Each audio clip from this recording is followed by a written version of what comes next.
ሰላም እንዴት ናችሁ? እንግዲህ ዛሬ ደግሞ በአዲስ እንግዳ ከች ብለናል። ያው እንግዳችን መጣ ተቀበልነው። ፀሐይ ነበረ ምናምን። የዘንድሮ ዝናብ ግን ምንድነው ነገሩ? ሰዎች እንግዳችንም ይኸው እንደምታዩት ኮራጀነን ያለ ነበረ። እዚህ ጋር ትንሽ እንደተለመደው ውይይት ነገር ነበረን፣ አወራን ምናምን እየተመካከርን ነበረ።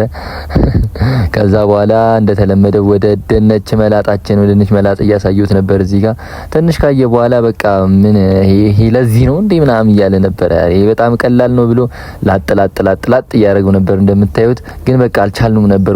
ጉሮ አልተቻለም። በቃ እሱ ነው እኛንን እንግዲህ የነበር ነው እስከምንል ድረስ እንደምንም ባላችንን ሞላንና ከዛ ወደ አከታተፉ ዳሙ እያሳየሁት ነበር። እንዴት ስላይስ እንደሚያደርግ እያሳየሁት ነበር። ያው ብሎ ነበር የሚያየው። ከዛ ግን አንድ ድንች ራሱ ሊጨርሳት አልቻለም። በቃ ይሄው ወዴት ይል በቃ ቢገፋት ልትሄድ አልቻለችም። እንካ ጨርሰው እያለኝ ነበር።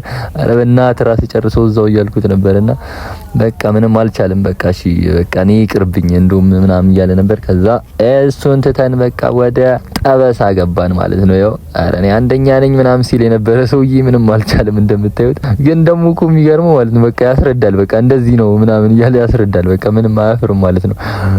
ግን አንድ ጊዜ እንኳን መገልበጥ አቅርበል ይው እንደምታዩት። በቃ እኛ ዘይቱን ላይ ከመድፋቱ በፊት ተቀበልኩትና አስተካክየው ምናምን። ከዛ በኋላ እዚህ ጋር ደግሞ ምን እንደሚያደርግ የተመልከቱት። በቃ እንደዚህ አይነት ሰው ምን አይነት ሰው እንደሆነ የዛሬ እንግዳ ትንሽ ዘና የሚያደርገን ነበረ። ለማንኛውም ብዙ አልቆየም፣ መቆየት አልቻለም። ወደ ስራ መሄድ ነበረበት። ስለዚህ በሰላም ሸኝተነዋል ማለት ነው። በቃ እንደዚህ አዝግ መላጣ ሰው አትመኑ። ሲጀመር መላጣ ሰው እንዳታምኑ ጋይስ።